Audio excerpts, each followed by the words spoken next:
თბილისში აფხაზეთიდან დევნილი მეწარმეების პროდუქციის გამოფენა გაყიდვა გაიმართა გამოფენაში, რომელიც აფხაზეთის სავაჭრო სამრეწველო პალატის ორგანიზებითა და თბილისის საკრებულოს მხარდაჭერით გაიმართა. მონაწილეობა მიიღო 30-ზე მეტმა აფხაზეთიდან დევნილმა მეწარმე ქალმა. ღონისძიების მიზანი დევნილი მეწარმე ქალების პროდუქციის პოპულარიზაცია და მათი ეკონომიკური საქმიანობის გაძლიერება.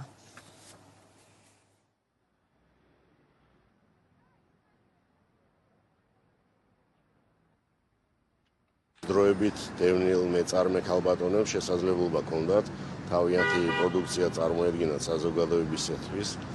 ესეთი სახის ღონისძიებები მნიშვნელოვანია მათი ეკონომიკური გაძლიერებისათვის და საზოგადოებაში ინტეგრაციისათვის. ქალთა ეკონომიკური გაძლიერების ხელშეწყობის კუთხით ჩვენ არაერთი ერთობლივი პროექტი გქონია. ძალიან მიხარია, რომ საკრებულო ყოველთვის მხარში უდგას და გვერდში უდგას ქალთა ეკონომიკური გაძლიერების ინიციატივებს და არის მისი მხარდამჭერი და ხელშემწყობი. აფხაზეთის ფინანსთა და ეკონომიკის სამინისტროში შემავალი სიპის აფხაზეთის სავაჭრო სამრეწველო პალატის მიერ ორგანიზებულ საკმაოდ მასშტაბურ დევნილთა გამოფენა გაყიდვაში მონაწილეობ. ვაწარმოებ ხელნაკეთ კალათებსა და აქსესუარებს.